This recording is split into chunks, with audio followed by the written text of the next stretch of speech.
Hey guys, welcome back to my channel Uncozy Mokshada. तो अगर तुम में से कोई भी क्लास 10th में है तो अभी रुक जाओ और ये वीडियो पूरी देख लो because this video is going to be very helpful for you all. Because to be very honest April month एक ऐसा मंथ होता है जिसके अंदर ना तुम एक टॉपर और एवरेज बच्चे के अंदर इजिली डिफरेंशिएट कर सकते हो। So in this video I will tell you all April month का एक प्रॉपर अच्छा स्ट्रैटेजी जो तुम्हारे लिए बहुत हेल्पफुल होने वाला है, क्योंकि मैंने अपनी 10th दे दी है एंड मैंने भी अपने स्टार्टिंग मंथ में यानी अप्रैल में बहुत ज़्यादा ही मिस्टेक्स की थी। तो मैं वो सब तुम्हें बता देती हूँ ताकि तुम वो मिस्टेक्स ना करो। एंड आई वोंट से कि तुम मुझे एकदम ब्लाइंडली फॉलो करो, तुम अपने अकॉर्डिंग भी अपनी स्ट्रैटेजी बना सकते हो, बट जस्ट टू नो कि मैंने क्या मिस्टेक्स की थी या फिर तुम क्या मिस्टेक्स अवॉइड कर सकते हो, इस वीडियो को पूरा देखना। सबसे पहले चीज़ माइंडसेट। तो देखो, ये जो अप्रैल का मंथ है एक स्टार्टिंग मंथ होता है, तो इसके अंदर तुम्हें अपने कॉन्सेप्ट को अच्छे से क्लैरिफाई करना है एंड किसी भी तरीके का डाउट क्रिएट नहीं करना है। इसमें तुम्हें बोर्ड का प्रेशर कुछ नहीं लेना, तुम बस एक फ्लो में जाओ और अच्छे से अपने जितने भी कॉन्सेप्ट है, बेसिक कॉन्सेप्ट होते हैं ना 10th के, उसको अच्छे से क्लियर करो। क्योंकि ट्रस्ट मी, अगर तुम ये कर लोगे तो तुम्हारा बोर्ड का जो जर्नी होने वाला है वो बहुत ईजी होगा। ये गलती मैंने की थी, मैंने स्टार्टिंग में ही काफ़ी ज़्यादा प्रेशर ले लिया था जिसकी वजह से मेरे बेसिक ही क्लियर नहीं हो पाए थे एंड दैट्स वाई मेरे हाफ ईयरली में बहुत ज़्यादा सिली मिस्टेक्स हुई थी। तो तुम्हें उसे अवॉइड करना है, इसके लिए तुम अपना बेसिक्स अच्छे से क्लियर करके रखना। तब तुम लोग सोच रहे होगे कि दीदी इतना ज्ञान दे ही रही हो तो ये भी बता दो कि कैसे स्टार्ट करें अपना 10th ताकि हमारे कॉन्सेप्ट बेसिक्स ये सब क्लियर रहे। So let's start with the actual video. Step number 1, start with NCERT. NCERT तुम्हारे लिए क्लास 10th में बहुत बहुत इंपॉर्टेंट होती है, ठीक है। कुछ लोग बोलते हो ना कि नहीं साइड बुक उठा लो, एनसीईआरटी की लैंग्वेज बहुत हार्ड होती है ये वो। Bro let me tell you one thing, side book में भी वही कॉन्सेप्ट है जो तुम्हारे एनसीईआरटी में है, बस साइड बुक में बहुत ज़्यादा ही एक्सप्लेन किया हुआ है और उतना तुम्हें जानने की ज़रूरत नहीं है, ठीक है। लाइक मैंने खुद स्टार्टिंग में साइड बुक फॉलो की थी एंड मैं सही बता रही हूँ, मेरा PT1 में दिमाग माथा फट गया था। उसके बाद फिर मैंने एनसीईआरटी से ही पढ़ना स्टार्ट किया था। That actually work for me. So I will suggest कि तुम एनसीईआरटी ही करो, साइड बुक को अवॉइड भी कर सकते हो। मैंने पर्सनली साइड बुक बस स्टार्टिंग मंथ में थोड़ी मोड़ी की थी और वो कोई भी हेल्प नहीं की मेरी। सो साइड बुक अगर तुम्हें बहुत ज़्यादा कोई टॉपिक है जिसको थॉरली जानना है तब जाके तुम साइड बुक यूज़ करो, अदरवाइज आई विल सजेस्ट कि उसको अवॉइड करो।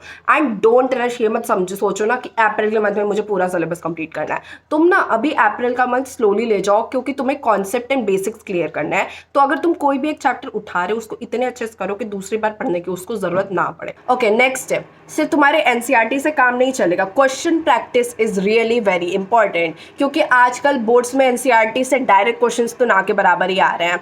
तो क्वेश्चन प्रैक्टिस करने के लिए तुम्हें एक अच्छी क्वेश्चन बैंक चाहिए होगी and I personally recommend Oswal की क्वेश्चन बैंक। ओसवाल बुक्स की तो मैं जितनी तारीफ करूँ उतनी कम है। हर साल जितने भी सीबीएसई के टॉपर्स रहते हैं उनमें से मोस्टली लोगों ने ओसवाल बुक्स ही यूज़ की होती है for their class 10th preparation. Personally इस बार की क्वेश्चन बैंक मुझे सबसे ज़्यादा अच्छी लगी है बिकॉज इसके अंदर chapter wise and topic wise solve paper है from the year 2017 to 2026, plus math and science के अंदर फार्मूला बूस्टर्स भी है जिसके अंदर मैथ के अंदर सारे तुम्हारे चैप्टर के फार्मूलाज दिए गए हैं। जैसे अगर तुम्हें मैथ का क्वेश्चन प्रैक्टिस करना है एंड फार्मूला रिवाइज करना है तुम्हें बिल्कुल भी चिंता करने की जरूरत नहीं बिकॉज तुम्हारे क्वेश्चन बैंक के अंदर ही फार्मूले दिए गए हैं। उसके बाद बुक अंदर से कुछ ऐसी दिखती है, तुम देख सकते हो इसके अंदर दिल्ली और आउटसाइड ऑफ दिल्ली दोनों के सेट के पेपर दिए गए एकदम अच्छे से। इसमें प्रीवियस ईयर क्वेश्चन भी दिए गए जो बोर्ड्स के लिए बहुत ज़्यादा इंपॉर्टेंट होते हैं। और जो चीज़ मुझे पर्सनली बेस्ट लगा इज दैट कि हर क्वेश्चन के साथ डिटेल सोल्यूशन भी है, तो तुम्हें रट्टा नहीं मारना होगा बल्कि तुम अपने कॉन्सेप्ट और बेसिक्स को भी अच्छे से क्लियर करोगे, which is very important for class 10th। And guys इसके अंदर जो साइंस की फॉर्मूला बूस्टर है उसके अंदर शॉर्ट नोट्स भी दिए गए हैं और साथ साथ डायग्राम भी दिए गए हैं। लाइक एक जगह पे तुम्हें सब कुछ मिलेगा। सो अगर तुम्हें भी ये क्वेश्चन बैंक लेनी है इसका लिंक डिस्क्रिप्शन बॉक्स में है। यूज माई कूपन कोड मोक्षदा10 for 35% off. So go and check it out. And मैं अब तुम्हें बता दी तुम्हें कौन कौन से चैप्टर अप्रैल मंथ में करने चाहिए। So for maths I will suggest कि तुम लोग ना real number, polynomial, linear equation जो स्टार्टिंग के चैप्टर्स है उनसे स्टार्ट करो बिकॉज ये बहुत ही ईजी चैप्टर्स है एंड ये तुम आराम से अप्रैल मंथ में कर सकते हो बिकॉज मुझे पता है तुम एक महीना आराम करके आए हो तो तुम्हारा दिमाग भी बहुत ज़्यादा ऐसे होता होगा कि इतना नहीं पढ़ना मुझे, तो तुम इससे स्टार्ट कर सकते हो। They are very easy chapter. NCERT के एक एक क्वेश्चन कर लो और इसके एग्जाम्पल्स भी अच्छे से कर लो। And I will now suggest कि तुम ना जितनी हो सके उतनी क्वेश्चन प्रैक्टिस करना बिकॉज क्लास 10th में लाइक जब मेरा टाइम था तब तुम्हें पता होगा कि मैथ का पेपर कितना डिफिकल्ट आया था, तो बस एनसीईआरटी से काम नहीं चलने वाला, ठीक है।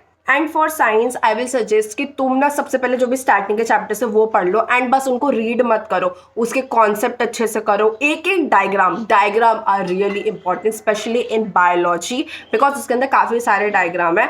बट जो भी इंपॉर्टेंट डायग्राम्स होते हैं वो तुम्हारे जो भी रिस्पेक्टेड टीचर जिनसे तुम पढ़ रहे हो वो तुम्हें बता ही देंगे। बट आई विल सजेस्ट कि तुम सारे डायग्राम एक एक बार देख के जाओ बिकॉज सीबीएसई का कोई भरोसा नहीं है। Now third most important subject which is social science, उसके लिए आई विल सजेस्ट कि तुम एक हाईलाइटर और पेंसिल लेके साथ में बैठना जब भी तुम एनसीईआरटी रीड करो। जितने भी तुम्हें इंपॉर्टेंट टॉपिक या फिर इंपॉर्टेंट डेट्स लगे उनको हाईलाइट कर दो।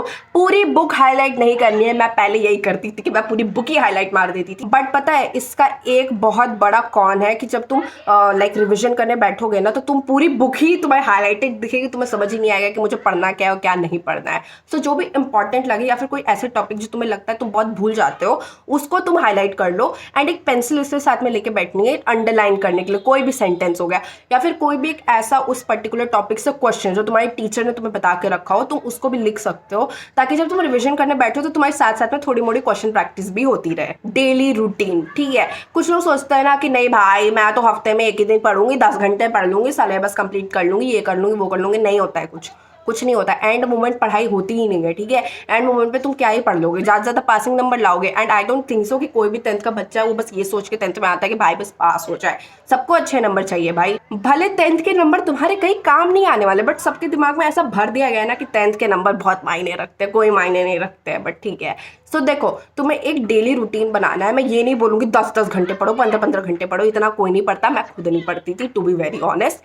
तुम ज़्यादा से ज़्यादा 3 घंटे या 4 घंटे भी डेली के पढ़ लोगे तो it's more than enough because तुम वो डेली कर रहे हो। And guys be consistent, consistency is the key to success. ये मैंने इतनी बार बोला है but yeah consistency is really very important during your 10th। So next step is make your own notes, ठीक है। 2 तरीके के नोट्स बनाने हैं तुम्हें, एक डिटेल्ड नोट्स और एक शॉर्ट नोट्स, ठीक है। डिटेल्ड नोट्स तुम्हारे लिए तब इंपॉर्टेंट होगा जब तुम्हें कोई चैप्टर एकदम अच्छे से स्टार्टिंग से रिवाइज करना है और शॉर्ट नोट्स तुम्हारे लिए तब इंपॉर्टेंट होगा जब तुम्हारे एग्जाम का एक दिन पढ़ा है और तुम्हें रिविजन करना है।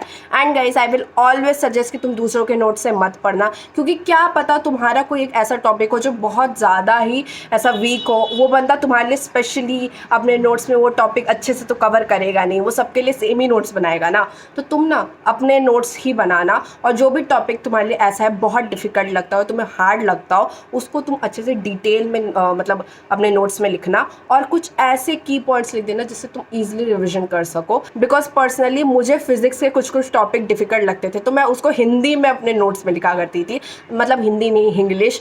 जैसे कि जब तुम व्हाट्सएप पे टाइपिंग करते हो ना वैसी लैंग्वेज यूज़ करते हो वैसे मैं लिखा करती थी और उससे मेरे रिविजन में बहुत ज़्यादा हेल्प हुई थी। देखो ये जो अप्रैल का मंथ होने वाला है ना, तुम इसमें बस एक ही गोल बनाओ कि तुम्हारा जो अपकमिंग नेक्स्ट एग्जाम है जैसे पीटी फर्स्ट का एग्जाम तुम्हें उसमें फोड़ना है। तुम ये भूल जाओगे तुम्हारे बोर्ड एग्जामिनेशन, इसको तो तुम भूल ही जाओ क्योंकि जब तुम छोटी छोटी अचीवमेंट करोगे तब जाके तुम्हारा जो सबसे मेन एग्जाम है यानी बोर्ड्स वो एकदम अच्छे से होगा, ठीक है। तुमने तो देखा होगा कोई बच्चा होता है वो तुरंत भागने तो लगता ही नहीं है, वो पहले अपने मम्मी पापा की हेल्प से चलता है, फिर कुछ चीज़ें पकड़ के चलता है और फिर वो अपने से चलता है। ऐसे ही तुम अपनी 10th की जर्नी करने वाले हो, धीरे धीरे करके तुम अपना गोल जो तुम्हारा सबसे मेन गोल है उसको अचीव करोगे, ठीक है। अब मैं कुछ कॉमन मिस्टेक्स बताने वाली हूँ जो तुम 10th में 100% करने वाले हो, तो तुम अभी से ही अपने दिमाग में बैठा लो कि नहीं ये मिस्टेक्स नहीं करनी है। सबसे पहले प्रोकास्टिनेशन, ये भूल जाओ कि कल से पढ़ूंगा, परसों से पढ़ूंगा, अरे 1 घंटे बाद पढ़ लूंगा, 2 घंटे बाद पढ़ लूंगा। अरे भाई तुम्हें पढ़ाई करनी है, तुम अभी पढ़ने बैठो। ये कल करते करते ना मेरे बोर्ड एग्जाम्स आ गए थे और मेरे 2 चैप्टर ज्योग्राफी के बच गए थे बिकॉज ऑफ प्रोकास्टिनेशन। तो प्रोकास्टिनेशन अवॉइड करो। Second, over planning. देखो 1 चैप्टर 2 चैप्टर 3 चैप्टर ये सब करके हटा दूंगी, ऐसा नहीं होता है। ओवर प्लानिंग करने से सिर्फ और सिर्फ डीमोटिवेट हो गए तुम और कुछ नहीं हो गए। इससे अच्छा छोटे छोटे प्लान्स बनाओ बट उसको अच्छे से अचीव करो क्योंकि जब ना तुम अपने टू डू लिस्ट बनाते हो उसमें सारे टास्क को जब तुम टिक करोगे ना तो तुम्हारे बॉडी में डोपामीन रिलीज होगा जिससे तुम्हें इतनी अच्छी फीलिंग आएगी और तुम्हारे अंदर और पढ़ने का मोटिवेशन आएगा। Tip number 3, ignoring weak subject. Like मान के चलो साइंस में 3 सब्जेक्ट होते हैं, केमिस्ट्री, बायो और फिजिक्स। फिजिक्स तुम्हारा वीक है, तुम ये सोचते हो ना कि ठीक है फिजिक्स छोड़ो एंड में कर लेंगे, केमिस्ट्री और बायो में 1 नंबर भी नहीं करना चाहिए। भाई वो तीनों को मिला के तुम्हारा 80 मार्क का पेपर आएगा, बस केमिस्ट्री और बायोलॉजी को नहीं। तो वीक सब्जेक्ट को स्टार्टिंग से ही पढ़ोगे ना तो तुम्हारा एंड में जाके वो वीक सब्जेक्ट सबसे ज़्यादा स्ट्रॉन्ग सब्जेक्ट बन जाएगा। ट्रस्ट मी व्हेन आई से दिस, क्योंकि मेरा खुद फिजिक्स सबसे वीक सब्जेक्ट होता था and pre board and boards में मेरा सबसे अच्छा एग्जाम फिजिक्स का ही गया बिकॉज मैंने फाइनली अपने फिजिक्स पे ध्यान देना स्टार्ट किया था. Like in my half yearly I score something 50 और 55 marks in science and in my pre board I score 70 marks out of 80 in my science exam.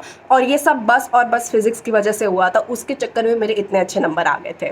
Okay, now final motivation. जो तुम्हारी 10th class होने वाली है वो एक road की तरह होने वाली है. कुछ जगह एकदम प्लेन और स्मूथ और कुछ जगह ऊबड़ खाबड़ और बहुत ही कैसे डिफिकल्ट सी. ठीक है, तो तुम्हें ये सब को अवॉइड करना है और बस एक चीज में कंसिस्टेंट रहना है, वो है तुम्हारी पढ़ाई. और गाइस डोंट वरी, मैं मंथली तुम्हारे लिए स्ट्रैटेजी अब लाती रहूंगी. ये अप्रैल की स्ट्रैटेजी थी. अप्रैल जो है ना उसमें तुम्हें अपने आपको ज्यादा प्रेशराइज नहीं करना है. तुम्हें मेन बस अभी अपने पीटी के एग्जाम में फोकस करना है और उसमें फोड़ना है. ठीक है, और बस अपने बेसिक कॉन्सेप्ट ये सब को क्लियर रखो. लेट मी टेल यू, अगर तुम ये सब फॉलो करोगे तो तुम्हें 100/100 लाने से कोई नहीं रोक सकता.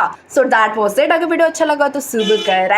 वाह, सो दैट वाज इट. अगर वीडियो अच्छा लगा हो तो सब्सक्राइब कर देना. नेक्स्ट मंथ जो कि तुम्हारा मई होने वाला है उसका भी एक बहुत अच्छा स्ट्रैटेजी वीडियो आ जाएगा. And don't forget to buy Oswaal book. So that was it. Bye bye. चलो यहाँ से.